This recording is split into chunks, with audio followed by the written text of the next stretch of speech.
देश में corona virus के संक्रमण की रफ्तार कम करने में लॉकडाउन का बड़ा असर दिख रहा है। स्वास्थ्य मंत्रालय के मुताबिक लॉकडाउन से पहले हर 3 दिन में संक्रमितों की संख्या दोगुनी हो रही थी, लेकिन अब मरीजों की संख्या 6 दिन में दोगुनी हो रही है। संक्रमण की रफ्तार में 40% की गिरावट आई है। कोरोना संक्रमण से ठीक होने का औसत 80% है, वहीं कोरोना संक्रमण से मौत का औसत 20% है। हम अब तक की अगर स्थिति को देखें तो पाते हैं कि लॉकडाउन से पहले अगर हमारे देश का डबलिंग रेट ऑफ केसेस लगभग 3 दिन था, तो पिछले 7 दिनों को अगर डेटा देखते तो हमारा डबलिंग रेट अब 6.2 डेज है। देश में कोरोना से संक्रमित मरीजों की संख्या 13,835 हो गई है। अब तक 452 लोगों की मौत हो चुकी है, जबकि कोरोना संक्रमित 1,767 मरीज ठीक हो चुके हैं। 24 घंटे में कोरोना के 1,076 नए मामले सामने आए। 24 घंटे में कोरोना से 32 मौत हुई है। कोरोना महामारी से निपटने पर रणनीति बनाने के लिए आज ग्रुप ऑफ मिनिस्टर्स की बैठक भी हुई। सेना अध्यक्ष जनरल मनोज मुकुंद नरवणे ने कहा है कि कोरोना संकट के दौर में भी पाकिस्तान आतंकी साजिश कर रहा है। जम्मू कश्मीर के दौरे पर गए जनरल नरवणे ने कहा कि एक तरफ जहां भारत दुनिया को दवाएं दे रहा है, तो वहीं पाकिस्तान हमारे देश में आतंकी भेज रहा है। सेना अध्यक्ष जनरल नरवणे के मुताबिक भारतीय सेना में अब कोरोना के सिर्फ 8 पॉजिटिव केस हैं, जिनमें से एक संक्रमित ठीक हो चुका है। कश्मीर घाटी के अपने दौरे के दूसरे दिन जनरल नरवणे ने एलओसी पर सुरक्षा के हालात का जायजा लिया और जवानों से बातचीत की। It is very unfortunate that at a time when the whole world and India is fighting this menace of this pandemic, that our neighbor continues to try to foment trouble, while we are busy not only helping our own citizens but the rest of the world by sending out medical teams and even exporting medicines. On the other hand, Pakistan is only exporting terror.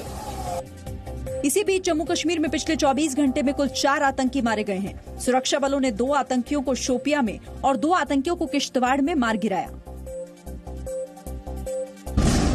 Karnataka के पूर्व मुख्यमंत्री कुमारस्वामी के बेटे की शादी में lockdown का उल्लंघन हुआ।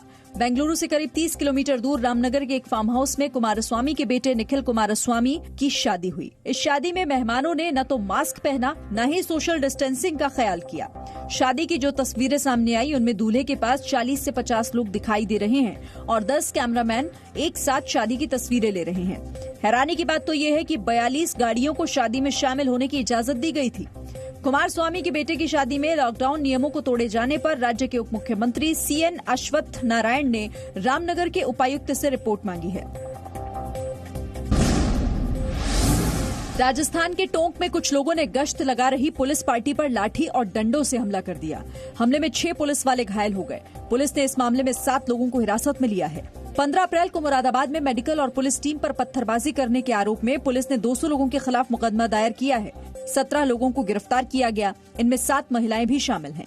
पत्थरबाजी करने वाले 40 और लोगों की पहचान हो चुकी है। कुल 17 लोगों की अरेस्टिंग की जा चुकी है, जिसमें 7 महिलाएं हैं। अब तक कुल 40 लोगों का चिन्हित किया जा चुका है और उनके खिलाफ सख्त से सख्त कार्रवाई की जाएगी। बिहार के दरभंगा में भी कोरोना जांच करने पहुंची मेडिकल टीम पर हमला किया गया। लोगों ने आशा कार्यकर्ताओं से मारपीट की, लेकिन पुलिस के मौके पर पहुंचने के बाद मारपीट करने वाले लोग वहां से भाग गए।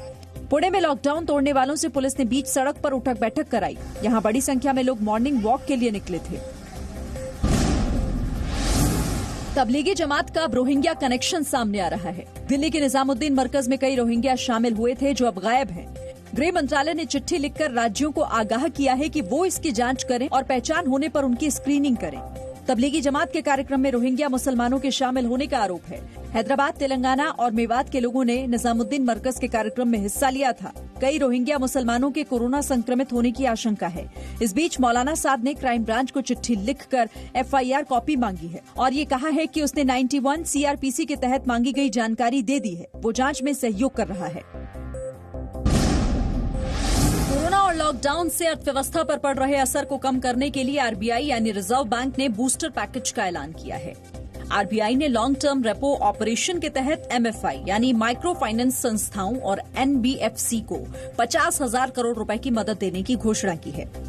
आरबीआई ने नाबार्ड, सिडबी और नेशनल हाउसिंग बोर्ड को भी 50,000 करोड़ की वित्तीय मदद का ऐलान किया है। आरबीआई ने आसानी से कर्ज देने के लिए रिवर्स रेपो रेट को 25 बेसिस पॉइंट घटाया है। जबकि बैंक ने रिवर्स रेपो रेट को 4% से घटाकर 3.75% कर दिया है, जबकि रेपो रेट में कोई बदलाव नहीं किया गया।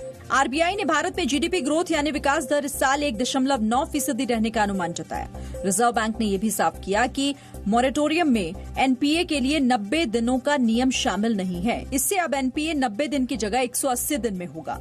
आरबीआई गवर्नर शक्तिकांत दास ने कहा कि दुनिया में बड़ी मंदी का अनुमान है और देश बुरे दौर से गुजर रहा है। Today, humanity faces perhaps the trial of its time as COVID-19 grips the world with its deadly embrace. Everywhere, as also in India, the mission is to do whatever it takes to prevent the epidemiological damage. प्रधानमंत्री मोदी ने RBI के फैसले की तारीफ करते हुए कहा कि इससे किसान और छोटे कारोबारियों को राहत मिलेगी। पीएम ने ट्वीट करके कहा, आरबीआई की आज की घोषणा से नकदी बढ़ेगी और ऋण आपूर्ति में सुधार होगा। इस फैसले से छोटे कारोबार, एमएसएमई, किसानों और गरीबों को मदद मिलेगी। ये WMA की सीमा बढ़ाकर सभी राज्यों की मदद भी करेगा। गृह मंत्री अमित शाह ने कहा कि आरबीआई के कदम से मेक इन इंडिया को बढ़ावा और किसानों को मदद मिलेगी। न्यूज के खुलासे के बाद लॉकडाउन के दौरान निजामुद्दीन इलाके से जमातियों को निकालने वाले मौलाना गुलाम सरवर के खिलाफ दिल्ली पुलिस ने जांच शुरू कर दी है। दिल्ली के जामिया नगर थाने में पुलिस ने मौलाना गुलाम सरवर से पूछताछ की। दूसरी ओर खुलासे के बाद मौलाना सरवर को ऑल इंडिया यूनाइटेड मुस्लिम मोर्चा के राष्ट्रीय प्रवक्ता पद से बर्खास्त कर दिया गया है। ऐसे लोगों के खिलाफ जब तक कार्रवाई होगी नहीं, मैं इस बात के लिए जी न्यूज को बधाई दूंगा। डीएनए में जब उन्होंने उसको एक्सपोज किया है और एक्सपोज करते वक्त उन्होंने जैसी बातें बताई हैं और जो उन्होंने कन्फेस किया है, तो उस कन्फेस के बाद तो उस जेल की सीखों के पीछे होना चाहिए। जी न्यूज के स्टिंग ऑपरेशन में गुलाम सरवर ने दावा किया था कि उसने प्रेस कार्ड और कर्फ्यू पास का इस्तेमाल करते हुए तबलीगी जमात से जुड़े 15 लोगों को निजामुद्दीन इलाके से बाहर निकाला था। उत्तर प्रदेश में कोरोना के संक्रमण को काबू करने के लिए सरकार तबलीगी जमात से जुड़े हुए सभी लोगों का कोरोना टेस्ट कराएगी। यूपी के डीजीपी हितेश चंद्र अवस्थी ने जमात से जुड़े हुए लोगों और उन्हें छिपाने वालों को चेतावनी दी है।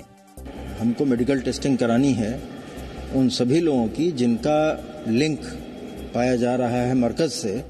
उत्तर प्रदेश में जमात से जुड़े विदेशी नागरिकों के खिलाफ अब तक 45 एफआईआर दर्ज हुई है, जबकि 259 पासपोर्ट जब्त किए गए हैं। उत्तर प्रदेश में तबलीगी जमात से जुड़े कोरोना पॉजिटिव केस 471 हो गए हैं, जबकि राज्य में कुल कोरोना संक्रमण के केस 846 हैं। राज्य में कोरोना से 14 लोगों की मौत हो चुकी है और 74 लोग ठीक हुए हैं। हॉटस्पॉट के क्षेत्रों में डोर टू डोर डिलीवरी 4000 से अधिक टेले या मोटराइज्ड वाहन से वितरण किया जा रहा है। उत्तर प्रदेश में 179 हॉटस्पॉट की पहचान की जा चुकी है। राज्य के पीलीभीत, महाराजगंज और हाथरस जिलों को सरकार ने कोरोना मुक्त घोषित किया है।